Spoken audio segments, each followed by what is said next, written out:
What if I told you that ENEBA is now giving 5% off on HoYoverse games?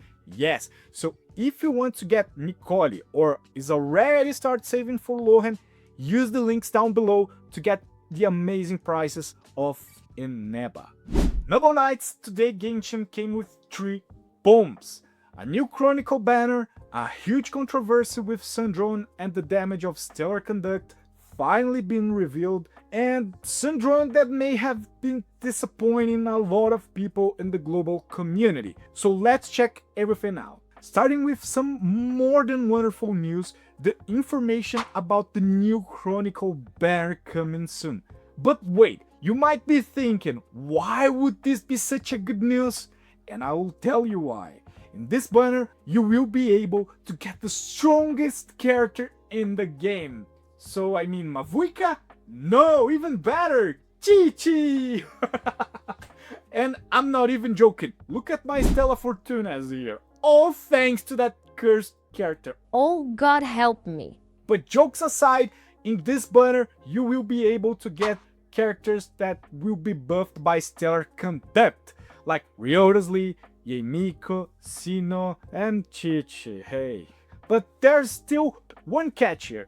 The leak also mentions the possibility that the Hex and Circle buffed characters could enter here too, but the leaker isn't sure if they will or not, so take this as a grain of salt. Even so, I'm very happy with the introduction of the banner, because this is why Wriothesley had gone so long without receiving a rerun. Hoyo was strategically waiting for the moment he would be buffed to bring him back, and consequently with his hype even higher. But now let's move away a bit from the Chronicled Banner and talk about something I've been noticing a lot in the global community recently. The criticism towards Sandrone's leaks. But don't worry, I'm not here to say that she's a bad character or will be a bad character. No, but part of the global community has already started questioning many things.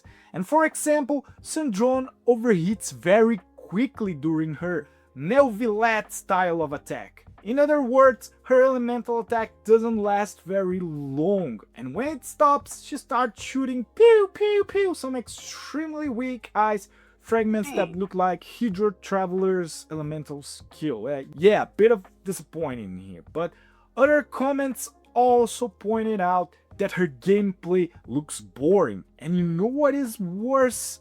That the gameplay videos that were in the leaks were of her at C6. Yes, and I'm not going to lie, judging by the leaks, it really doesn't look that the gameplay will be interesting, since they nerfed the helicopter style that Neuvillette had, and the duration of her attack is much shorter. In other words, people expected her kit to be more unique and not just a Neuvillette 2.0 version that for now seems weaker. By the way, the strongest criticism I have seen so far was about that the HoYoverse simply erased Polonia from Sandrone's character, when they had been showing all the time that he was literally the other half of Sandrone. Yes, they simply replaced him with a robotic version of Sandrone, which I thought it was completely off. However, I want to make clear that before criticizing, we need to keep our feet on the ground and wait for the character to arrive. She will still go through many changes, and she can potentially surprise us when she comes out. But unfortunately, Sandrone's situation doesn't seem to be looking that great. But hey, at least there's one cool thing here. Her ability lets her fly like Mizuki, which can make exploration very easy. So if you love exploration, Sandrone will be there for you.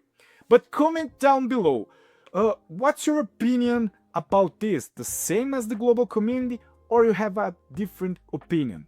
For me, I'm going to pull for the character no matter what, since I found her lore fantastic. But yes, I will really miss Polonia very much. And for Stellar Conduct, now I'm going to explain in a simple way how the damage of this reaction works, so get ready. But don't worry, all this math here, I will try to find a way to make it easier, alright? At first, Stellar Conduct doesn't always have the same multiplier, alright? It gets stronger depending on the amount of stacks it's accumulated in the last 3 seconds.